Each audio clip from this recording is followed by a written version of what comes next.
같이 나눌 말씀은 다니엘 6장 10절 말씀입니다. 다 같이 한 목소리로 읽겠습니다. 다니엘이 이 조서에 왕의 도장이 찍힌 것을 알고도 자기 집에 돌아가서는 윗방에 올라가 예루살렘으로 향한 창문을 열고 전에 하던 대로 하루 3번씩 무릎을 꿇고 기도하며 그의 하나님께 감사하였더라. 아멘. 오늘 본문을 보면 다니엘은 하루에 3번씩 기도했다라고 이야기합니다. 기도하면 죽는다라고 하는 것을 알고 있었는데요. 그럼에도 불구하고 매일 하루에 3번씩 예루살렘을 향하여 창문을 열고 기도했다라고 이야기합니다. 다니엘은 이렇게 어떠한 상황에서도 하루에 3번은 기도하기로 결정하고 그런 습관이 있었던 것이죠. 그리고 바로 그 이유 때문에 다니엘은 하나님께 크게 쓰임 받았습니다. 그래서 하나님께서 다니엘과 함께 해주셨습니다. 그래서 질문 드립니다. 여러분들은 하루에 몇 번씩 기도하십니까? 우리도 가능하면 하루에 3번씩은 기도하면 좋을 것 같습니다. 근데 이렇게 이야기하면요, 보통 사람들이 이런 말을 해요. 자신은 다니엘이 아니라고, 다니엘처럼 그렇게 대단한 사람이 되고 싶은 생각도 없다고. 그리고 하루에 그렇게 3번씩 기도할 필요가 꼭 있냐고 그런 말을 합니다. 물론 기도에 횟수가 중요한 것은 아닙니다. 사실 우리는 하루에 1번씩만 기도해도 하나님과 아주 깊은 친밀한 관계를 유지할 수 있습니다. 그런데 문제는 많은 사람들이 그 단 한 번도 잘 기도하려고 하지 않는다라고 하는 것이 문제죠. 많은 분들이 그냥 식사 기도하는 것으로만 만족하며 산다는 겁니다. 물론 식사 기도를 통해서도 우리가 하나님과 친밀한 관계를 유지할 수 있습니다. 저도 그랬던 것 같아요.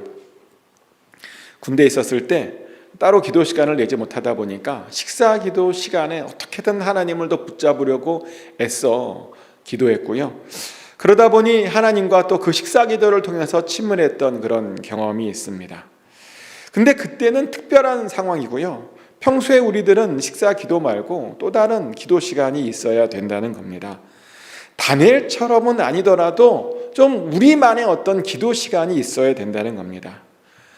그리고 사실요, 다니엘은 다른 우리 믿음의 선배들에 비교해 보면 적게 기도한 겁니다. 다니엘이요, 적게 기도한 거예요. 왜냐하면 우리 다른 믿음의 선배들은요, 하루에 8번씩 기도했거든요. 실제로 그런 기도가 있어요. 혹시 성무일도라는 거 아십니까? 성무일도에 보면 8번씩 기도했대요. 자정에 한 번, 새벽 3시에 한 번, 새벽 6시에 한 번, 오전 9시에 한 번, 정오에 한 번, 오후 3시에 한 번, 6시에 한 번, 오후 9시에 한 번, 3시간 간격으로 한 번씩 기도하는 것이 우리 믿음의 선배들의 규칙이었답니다. 굉장히 피곤했을 것 같아요. 그죠? 3시간에 한 번씩. 이게 왜 피곤하냐면 이렇게 지키려면 잠을 자다가 3시간에 한 번 일어나는 거거든요. 잠을 쭉 자지 못한다는 겁니다. 그런데요, 이렇게 쭉 자지 못하면 우리 간에 무리가 돼서요, 사람을 굉장히 피곤하고 지치게 만듭니다. 그래서 이제 나중에 이렇게 기도하다가 보면 나중에 바꿔요. 8번은 너무 많은 것 같다. 5번씩 해야 되겠다라고 바꿔요. 이게 누가 제안한 거냐면 존 칼뱅이 제안한 거거든요. 장로교를 세운 사람이죠. 칼뱅은 이렇게 권면했습니다. 아침에 일어나서 한 번, 하루 일과를 시작하기 전에 한 번, 밥을 먹으러 식탁에 앉아서 한 번, 식사가 끝나고 한 번, 일을 마치고 잠자리에 들 때 한 번, 이렇게 기도하랍니다. 근데 조금 이상해요. 이상한 점 찾았어요? 뭐죠? 왜 밥을 한 번만 먹나 봐요. 참 이상하죠? 밥을 먹을 때는 그렇게 따지면 이게 4번이 더 붙는 건데 좀 이상한 것 같긴 해요. 예전에는 그랬나 보죠. 밥을 한 번만 먹었나 보죠. 아무튼 칼뱅은 우리가 이렇게 기도해야 된다라고 권면했습니다. 그러다가요, 이게 1960년, 70년대에 젊은 대학생들을 중심으로 큐티라고 하는 것이 유행하면서 하루에 한 번씩 기도하는 것으로 바뀌게 됩니다. 그리고 요즘은 아무도 하루에 8번씩 6번씩 5번씩 기도하라고 말하지 않고요, 하루에 한 번만 기도해도 된다라고 말을 하죠. 그러면서 우리가 경건의 시간을 가져야 된답니다. 큐티 알잖아요. 경건의 시간을 가져야 된답니다. 그러면서 신학교에서도 그런 큐티라고 하는 경건의 시간을 가르치기도 하죠. 큐티를 통해서 어떻게 말씀 묵상하고 그 묵상한 말씀을 가지고 어떻게 기도해야 되는지를 가르쳐 줍니다. 저도 신학교에서 배웠던 기억이 납니다. 물론 신학교 들어가기 전부터 알고 있었지만 신학교에 들어가서 더 깊이 배웠다는 겁니다. 그래서 요즘은요, 많은 이들이 기도할 때 큐티에서 한 대로 말씀을 묵상하고 그 묵상한 말씀을 가지고 기도를 합니다. 마치 우리가 새벽 예배 때 그렇잖아요. 새벽 예배도 말씀을 듣죠. 그리고 들은 말씀을 가지고 기도를 합니다. 그런데 큐티도 그렇다는 겁니다. 말씀을 충분히 묵상하고 그 묵상한 말씀을 가지고 기도하고 있다는 것이죠. 그런데요, 이런 시스템이 잡힌 지가 불과 5, 60년도 채 안 되는 그런 방법이라는 겁니다. 그 전까지는 시간을 정해놓고 하루에 5번 혹은 하루에 8번씩 기도문을 가지고 기도했었죠.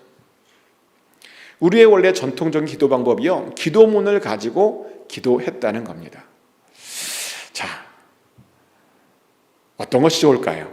기도문을 적어서 우리 믿음의 선배들은 기도했는데 기도문을 적어서 기도하는 게 좋을까요? 아니면 말씀을 묵상하고 그 묵상한 말씀으로 기도하는 것이 더 좋을까요? 이게 바뀐 트렌드거든요. 사실 저는요, 둘 다 좋다고 생각합니다. 하루에 8번, 5번은 아니더라도 기도 시간을 정해서 기도하고 또 그 중에 한 번은 기도문으로 기도하는 것이 굉장히 저는 유익하다고 생각합니다. 사실 저도 그래서요, 예전에는 기도문으로 기도했던 적이 있습니다. 아침 기도문을 만들었고요, 그 아침 기도문을 가지고 아침마다 기도했었던 적이 있습니다. 물론 요즘은 또 그냥 기도하기도 해요. 사실 저희 가정은 저녁에 다 같이 모여서 기도하는 그런 전통을 좀 만들었습니다.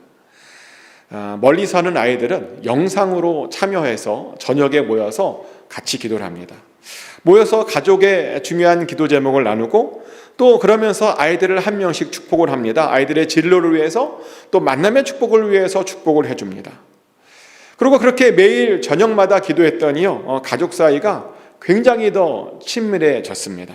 그리고 아이들이 잘못된 길로 가지 않으려고 노력하는 모습을 봅니다.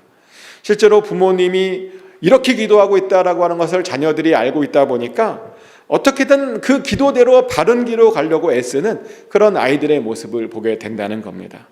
그래서 사실은 저녁마다 기도 드릴 때 가족끼리 모여서 기도하는 것은 굉장히 큰 도움이 되고 가족에게 유익하죠. 그래서 저는 그렇게 여러분들도 하기를 좀 권면드립니다.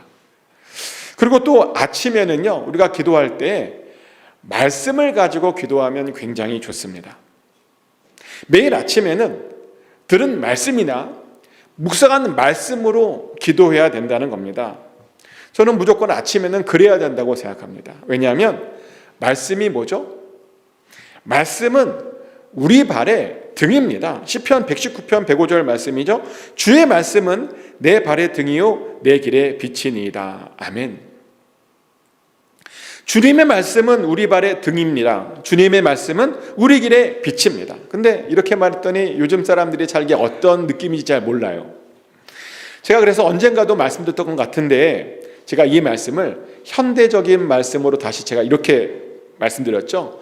주의 말씀은 내 차의 헤드라이트이고 주의 말씀은 내 길의 가로등입니다 라고 제가 이렇게 바꿔 말씀드렸습니다. 밤에 운전해 보셨죠? 근데 헤드라이트 없이 운전할 수 있습니까? 근데 헤드라이트도 없는데 가로등도 없이 운전해야 된다. 그렇게 운전하면요, 금방 사고 납니다. 정말 그래요. 헤드라이트가 켜지지 않고 가로등도 없으면 100% 얼마 있다가 사고 난다는 겁니다. 그런데 말씀이 우리에게 그렇다는 겁니다. 말씀은요, 안개가 자욱히 낀 우리 인생에 가야 할 길을 비춰주는 것입니다. 말씀은 아무것도 보이지 않는 어두컴컴한 우리 인생에 가야 할 그 길을 아주 분명하게 보여주는 것이, 비춰주는 것이 바로 말씀이라는 것입니다. 그래서 말씀을 따라가면 항상 안전합니다. 그런데 아침마다 말씀을 듣고 그 들은 말씀을 묵상하면, 그래서 그 말씀으로 우리 인생의 길을 비추게 한다면 그 삶이 얼마나 안전할 수 있겠습니까? 정말 안전합니다.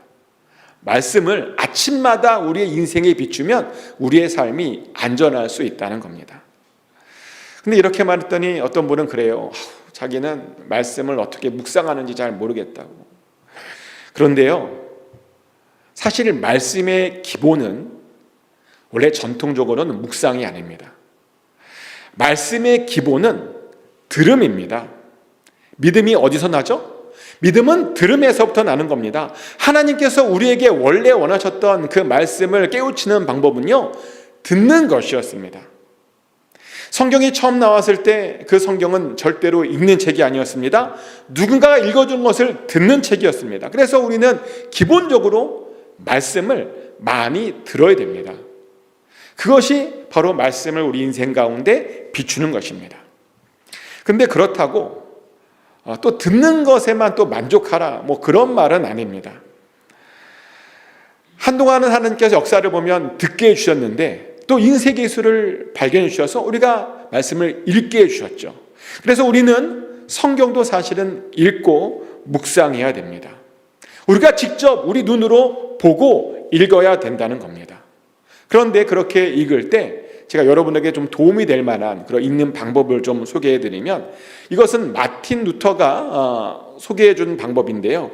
마틴 루터에 따르면 우리가 성경 읽을 때 이렇게 질문을 던져야 된답니다. 그 말씀 안에서 우리가 따를 만한 본보기가 있는가? 그 말씀 안에 순종해야 될 명령이 있는가?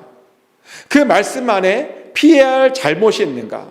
또 그 말씀 안에 용서받아야 할 죄가 있는가? 또 그 말씀 안에 당당히 내서야 할 어떤 약속이 있는가? 또 그 말씀 안에 하나님 자신에 대해서 새로이 알려주는 것이 있는가? 이 질문을 던지며 말씀을 우리가 봐야 된답니다. 그리고 그 질문을 던지고 그 답을 찾고 그 답을 가지고 우리가 기도해야 된다는 것입니다. 사실 저도요, 말씀을 묵상하고 말씀을 읽을 때 이 질문대로 합니다. 정말 이 질문대로 하면 하나님에 대해서 새로 깨닫게 될 때가 있습니다. 그리고 저의 부족한 점, 제가 고쳐야 될 점이 보이기도 합니다. 그리고 그렇게 말씀을 따라 질문을 가지고 묵상하면요, 믿음이 점점 깊어지는 그런 경험을 했던 적이 많습니다. 그래서 저는 이렇게 말씀을 묵상합니다. 근데 여러분들도 이렇게 묵상하고 또 묵상한 것을 가지고 그렇게 기도해야 된다는 것입니다. 그리고 동시에 저는요, 사실은 아침마다 제가 말씀을 가지고 선포하며 기도하는 것이 있습니다. 이것은 비밀입니다. 우리끼리. 이제 다른 교회에 보이는 모르는데, 제가 오랫동안 신앙생활하면서 제가 제 나름대로의 비법을 하나 만들었는데요. 저는 아침마다 말씀을 가지고 기도를 합니다. 아침마다 제가 고백하는 건 이런 겁니다. 하나님의 눈은 온 땅을 두루 감찰하사 전심으로 자기에게 가는 자를 위하여 능력을 베풀어 주시는 것을 믿습니다. 오늘도 나의 시선이 그러니 오직 하나님만 향하게 해주세요 라고 저는 이렇게 아침마다 고백을 합니다. 이 말씀은 사실은 역대하 16장 9절에 나오는 말씀입니다. 아사 왕이요, 하나님을 의지해야 되는데 하나님 의지하지 않고 자꾸만 이방 왕을 의지하는 겁니다. 그랬더니 선지자가요, 그 아사 왕에게 나타나서 아사 왕에게 이렇게 경고를 했어요. 역대하 16장 9절 말씀인데요. 여호와의 눈은 온 땅을 두루 감찰하사 전심으로 자기에게 하는 자들을 위하여 능력을 베푸시나니 라고 말을 합니다. 하나님의 눈은 온 땅을 두루 감찰하고 있답니다. 그러면서 전심으로 자기에게 향하는 자를 위하여 능력을 베풀려고 그런 사람들을 찾고 있답니다. 우리가 믿는 하나님은요, 찾는 자에게 능력을 베풀어 주시고 상을 베풀어 주시는 그런 하나님이라는 겁니다. 근데 정말 그래요. 하나님은 찾는 자에게 반드시 상을 주시는 분이십니다. 제가 그래서 어떻게 하게 되냐면, 제가 그러고 있더라고요.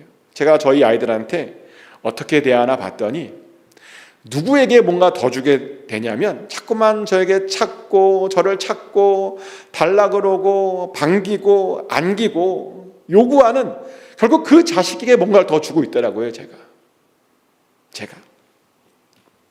근데 우리 하나님도 그렇답니다. 그래서 하나님께서 우리에게 자꾸만 당신을 찾아라, 하나님을 찾아라 라고 말씀하셨던 겁니다. 하지만요, 아사 왕은 찾지 않았대요. 하나님을 향하지 않았답니다. 그러다 보니 하나님의 능력을 경험하지 못했답니다. 정말 안타까운 이야기이죠. 그래서 저도요, 기도를 통해서 하나님을 매일 찾습니다. 하나님께서 전심으로 찾는 자에게 상 주신다면서요, 그렇게 말씀하셨잖아요 라고 제가 이 말씀 의지해서 이 말씀으로 기도하고 하나님께 부르짖습니다. 그런데 우리 모두가 사실은 그래야 된다는 겁니다. 우리가 매일 하나님을 찾아야 된다는 겁니다. 아침마다 하나님을 찾고 하나님의 능력 받기를 간절히 소원해야 된다는 겁니다. 꼭 아침마다 이 말씀대로 찾고 발견되고 능력을 경험하시길 축복합니다. 또한 저는 두 번째로 아침마다 이런 고백을 합니다. 진실로 지극히 작은 자 하나에게 한 것이 하나님에게 한 것이라고 말씀하신 그 말씀을 따라 오늘도 낮고 작은 사람들을 섬기게 하여 주시옵소서라고 아침마다 기도합니다. 이 말씀은 예수님의 비유에 나오는 이 말씀이죠. 마태복음 25장 40절에 나오는 말씀인데요, 제가 읽어드리겠습니다. 임금이 대답하여 이르시되 내가 진실로 너희에게 이르노니 너희가 여기 내 형제 중에 지극히 작은 자 하나에게 한 것이 곧 내게 한 것이라 하시고 아멘. 이 말씀에 따르면 지극히 작은 자 하나에게 한 것이 하나님께 한 것이랍니다. 그래서 우리는 이 말씀을 의지해서 우리도 하나님을 섬기게 해달라고, 지극히 작은 자를 섬김으로 나도 하나님을 섬기게 해달라고 그렇게 아침마다 고백해야 됩니다. 왜 이것을 고백해야 되냐면요, 우리가 이렇게 고백하지 않으면 사실은 지극히 작은 자를 잘 섬길 수 없거든요. 많은 크리스찬들이 어려움에 당한 자들을 도와줘야 된다라는 사실을 다 압니다. 그러며 기회가 있으면 도와주겠다라고 나름 결심도 합니다. 그런데요, 정작 그 상황이 벌어지면 잘 못 도와줄 때가 많습니다. 제가 예전에 그랬는데요, 한국에서 사역을 했을 때 길을 가고 있었는데 어떤 분이 길거리에 쓰러져 있는 거예요. 그런데 도와줘야 되겠다라는 생각이 먼저 들어야 되는데 그게 들지 않고요, 무섭다라는 마음이 들더라고요.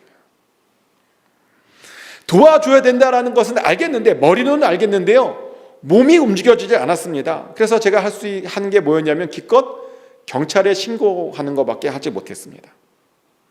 물론 그것도 어떤 관점에서는 도와드린 거죠. 그런데 만약 제가 그 즉시 심폐소생술이라도 해야 되는 상황이었다면, 위급한 상황이었다면 늦게 도와드린 것일 수도 있었을 겁니다. 그래서 그것 때문에요, 자책감이 들더라고요.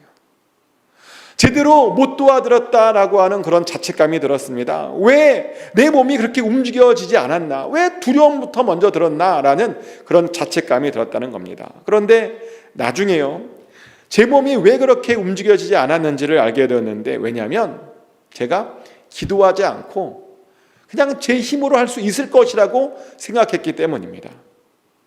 제가 마음만 먹으면 제 스스로 그것도 할 수 있을 것이라고 제가 생각했다는 겁니다. 그런데요, 우리는 아무것도 우리 스스로 혼자 할 수 없습니다. 특히 누군가를 도와주는 일, 그런 일은 우리의 힘으로 할 수 있는 것이 아닙니다. 하나님께서 도와주셔야 할 수 있는 일입니다. 내가 아무리 누군가를 도와주고 싶다고 해도 하나님께서 나에게 힘 주셔야 그것을 도와줄 수 있는 것이지, 내가 도와주고 싶다고 도와줄 수 있는 것이 아니라는 겁니다. 그래서 우리는요, 정말 누군가를 도와주고 싶다면 항상 아침마다 기도해야 됩니다. 아침마다 작은 자를 섬기게 해달라고, 섬길 수 있는 믿음과 마음 달라고 그렇게 기도해야 되는 겁니다. 그래야 우리가 누군가를 정말 도와줄 수 있는 것이죠. 또한 우리는 아침마다 우리의 길을 맡기는 기도도 해야 합니다. 저는 그것을 위해서 이렇게 기도합니다. 사람이 마음으로 자기의 길을 계획할지라도 그 걸음을 인도하시는 이는 하나님이신 것을 믿습니다. 오늘 하루 우리를 인도하소서라고 저는 기도를 합니다. 방금 고백한 이 기도도요, 말씀에 있는 내용이죠. 잠언 16장 9절 말씀인데요.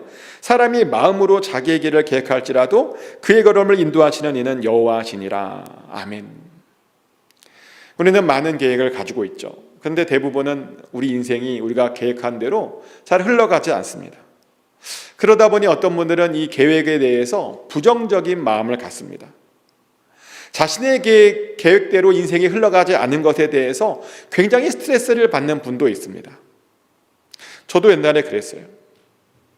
막 계획한 대로 안 흘러가니까 혼자 스트레스 받고 혼자 힘들어하고, 그런데 나중에 알게 된 건데 우리가 전혀 스트레스 받을 필요가 없더라고요. 왜냐하면 하나님께서 주시는 것이, 하나님께서 인도하시는 것이 항상 정답이잖아요. 우리 계획이 정답이 아니라 하나님의 계획이 정답이라는 겁니다. 그래서 우리가 계획할지라도 하나님께서 사실은 정답으로 우리를 이끌어 주시다 보니 전혀 거기에 대해서 우리가 스트레스 받을 이유가 없다는 것입니다. 그러다 보니 어떤 이들은 이런 말도 해요. 그러니까 내가 그래서 계획을 안 세우는 거라고. 내가 하나님께서 다 알아서 하시니까 내가 계획을 안 세우는 거라고 말을 합니다. 근데 또 그건 아니에요. 우리가 아무런 계획을 세우지 않으면요, 우리의 삶을 인도하시는 그 하나님의 계획을 알지 못하게 됩니다. 예를 들어 이런 겁니다. 제 달력에는 제가 매일 해야 하는 일들을 적어 놓습니다. 오늘 같은 경우는 오전에 공항 갔다 오는 일이 있었고요. 또 동시에 이런 계획도 있었습니다. 수요일 설교 마무리하는 일, 또 금요일 새벽 설교를 준비하고, 또 토요일 새벽 예배 본문을 오늘은 묵상하는 그런 계획이 오늘 잡혀 있는 겁니다. 근데요, 계획을 세웠지만 다 못했습니다. 다 못했어요. 일이 제 생각대로 안 흘러가더라고요. 그게 다 못했습니다. 그런데 이렇게 계획을 세운 것과 세우지 않은 것 사이에는 굉장히 큰 이유가 차이가 있는데, 뭐냐면 세우지 않고 못했을 때는 하나님이 어떻게 간섭했는지, 하나님의 간섭하는 것에 대해서 전혀 알지 못합니다. 내가 계획을 세우지 않았다면 그것이 하나님의 간섭인지도 모릅니다. 그런데 계획을 세웠을 때는 하나님이 오늘 이런 계획을 갖고 있구나, 그래서 이렇게 개입하셨구나, 이렇게 간섭하셨구나 라는 것을 우리가 깨닫게 된다는 것입니다. 지금 나에게 원하는 것이 무엇인지를 알게 된다는 겁니다. 그래서요, 하나님께서 우리의 발걸음을 인도하실지라도 우리는 일단 계획을 세우는 것이 맞습니다. 그러면 우리는 매일 그것을 고백해야 됩니다. 내가 계획을 세울지라도 하나님께서 인도하실 것을 우리는 고백하고, 더불어 하나님의 계획에 순종할 것도 우리는 고백해야 됩니다. 그러면요, 정말 기쁜 마음으로 순종할 수 있게 됩니다. 내 인생이 내 뜻대로 흘러가지 않을지라도 오히려 감사할 수 있고 기뻐할 수 있는 그런 행복한 인생을 살게 된다는 겁니다. 그렇게 평탄한 삶을 살 수 있게 된다는 겁니다. 또한 우리는 매일 아침마다 하나님의 보호하심을 위해서 간구해야 합니다. 저는 이렇게 기도합니다. 우리가 물 가운데 지날 때에도 우리와 함께 하시며, 강을 건널 때에도 물이 우리를 침몰치 못할 것이며, 우리가 불 가운데 행할 때에도 타지 아니할 것이요 불꽃이 우리를 사르지 못할 것을 믿습니다. 오늘 하루를 안전하게 하소서라고 기도를 합니다. 이 말씀도 성경에 있는 말씀이죠. 이사야 43장 1절부터 2절까지 말씀입니다. 야곱아, 너를 창조하신 여호와께서 지금 말씀하시느니라. 이스라엘아, 너를 지으신 이가 말씀하시느니라. 너는 두려워하지 말라. 내가 너를 구속하였고 내가 너를 지명하여 불렀나니 너는 내 것이라. 내가 물 가운데로 지날 때 내가 너와 함께 할 것이라. 강을 건널 때 물이 너를 침몰하지 못할 것이며, 내가 불 가운데로 지날 때 타지도 아니할 것이요 불꽃이 너를 사르지도 못하리니. 아멘. 우리 하나님은 우리를 창조하신 창조주랍니다. 우리를 지으신 분이시랍니다. 그런데요, 그렇게 지음을 받는 우리들이 마땅히 해야 될 것이 뭐냐면 절대로 두려워하지 않는 것이랍니다. 맞습니다. 우리 하나님 우리를 창조하시고 구속하시고 지명하여 불러주셨습니다. 우리는 하나님의 소유입니다. 때문에 절대로 우리는 아무것도 두려워할 필요가 없습니다. 물 가운데 지날 때에도 물이 우리를 어쩌지 못한답니다. 불 가운데 지날지라도 불이 우리를 어쩌지 못한답니다. 하나님께서 지명하여 부르신 자들은 항상 하나님께서 그렇게 보호해 주시겠다라고 분명히 성경에 말씀하시고 계십니다. 그래서 저는요, 이 말씀 붙들고 매일 아침마다 저와 가족의 안전을 위해서 구합니다. 그랬더니 지금까지요, 정말 하나님의 은혜로 별일 없이 잘 지내올 수 있었던 것 같습니다. 사실 많은 위기가 있었죠. 간발의 차이로 사고를 모면할 때도 있었는데요. 그런데 이런 기도 덕분에 하나님께 은혜를 입었고 무사히 잘 지낼 수 있었다는 것입니다. 또 아침마다 저는 지혜를 위해서 이렇게 간구합니다. 대저 여호와는 지혜를 주시며 지식과 명철을 그 입에 내시며 정직한 자를 위하여 완전한 지혜를 예비하시며 행실이 온전한 자에게 방패가 되시는 것을 믿습니다. 오늘 하루를 지혜롭게 하소서라고 기도를 합니다. 이건 역시 성경에 나오는 말씀인데요. 잠언 2장 6절부터 7절까지의 말씀입니다. 대저 여호와는 지혜를 주시며 지식과 명철을 그 입에 내시며 그는 정직한 자를 위하여 완전한 지혜를 예비하시며 행실이 온전한 자에게 방패가 되시나니. 아멘. 지혜는 하나님께서 주시는 것입니다. 그런데 하나님께서 정직한 자를 위해서 완전한 지혜를 예비하신답니다. 행실이 온전한 자에게 방패가 되는 그 지혜를 주시겠다라고 말씀하십니다. 그래서 우리는요, 우리 인생의 방패를 얻기 위해서 하나님께 지혜를 얻어야 됩니다. 그리고 정말 지혜가 있으면 우리가 인생에서 성공하게 됩니다. 목사들 사이에 이런 농담 반 진담반의 이야기가 있는데요. 하나님께서 크게 사용하시는 목사님 중에 서울대 출신이 없대요. 혹시 보셨어요?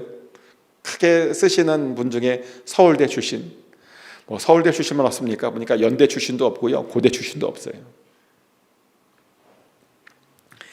김동호 목사님 아시죠? 김동호 목사님 아시죠? 예, 되게 참 존경하시는 분이신데 이야기를 들어보니까 그분은 공부를 별로 못해갖고요, 상고를 나오셨대요. 이렇게 의외로 꽤 하나님께서 크게 쓰시는 그런 분들의 그 학력들이 별로 좋지 않은 모습들을 우리는 많이 봅니다. 세상은 공부 잘하는 사람이 성공할 것 같은데요, 아니요.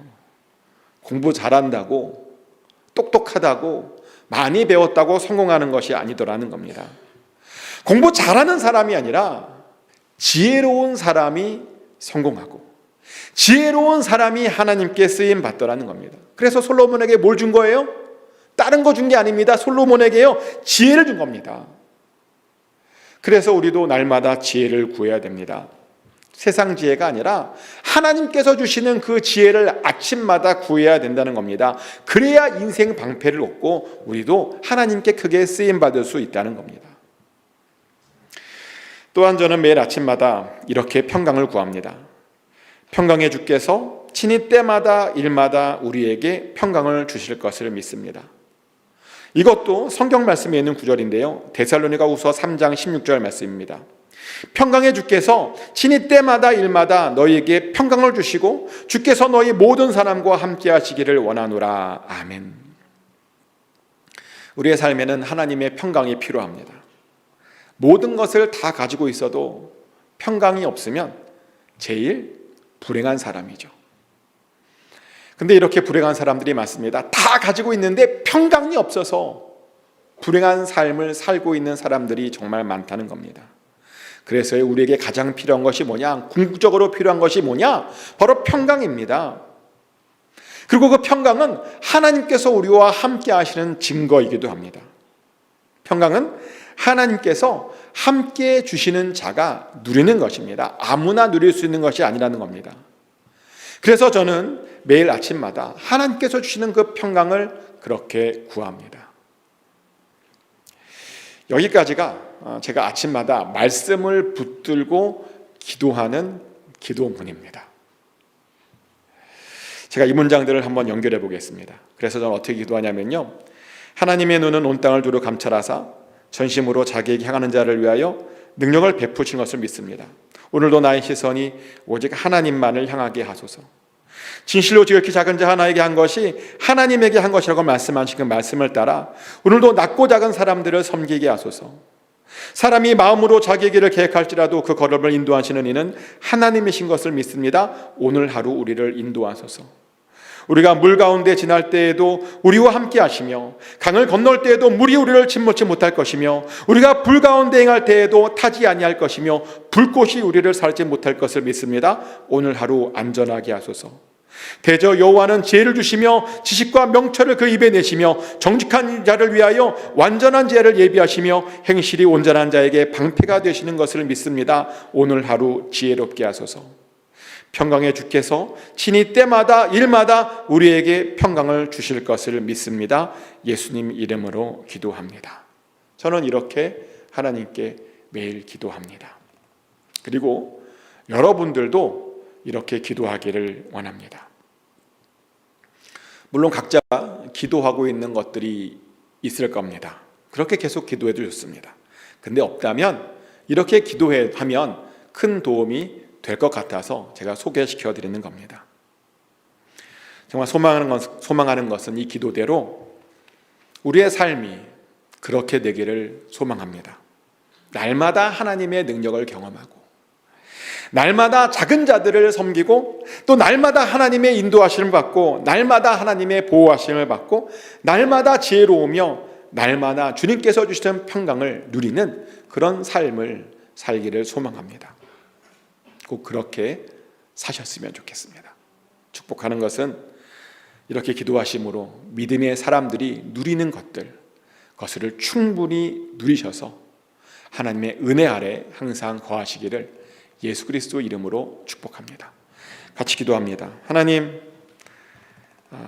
지난 9주간 우리가 기도에 대해서 나눴습니다. 여러 가지 기도들에 대해서 나눴는데 오늘 마지막으로 우리가 매일 어떻게 기도해야 될 것인지에 대해서 나눴습니다. 매일 기도하기를 원합니다. 말씀을 붙들고 아침마다 기도하기를 원합니다. 또 저녁에는 가족들이 모여서 같이 또 삶을 나누며 기도할 수 있게 원합니다. 그래서 우리의 삶이 항상 하나님께 은혜를 있게 하여 주시고 우리의 가정이 정말 주님께서 주시는 기쁨과 즐거움과 감사로 넘치는 가정 되게 하여 주시옵소서. 기도하는 것마다 응답받고 날마다 기적을 경험하는 그런 복된 삶을 우리 모두가 다 누리게 하여 주시옵소서. 그렇게 인도하여 주실 줄 믿습니다. 그렇게 응답하여 주실 줄 믿습니다. 감사드리며 살아계신 예수 그리스도 이름으로 기도드렸습니다. 아멘.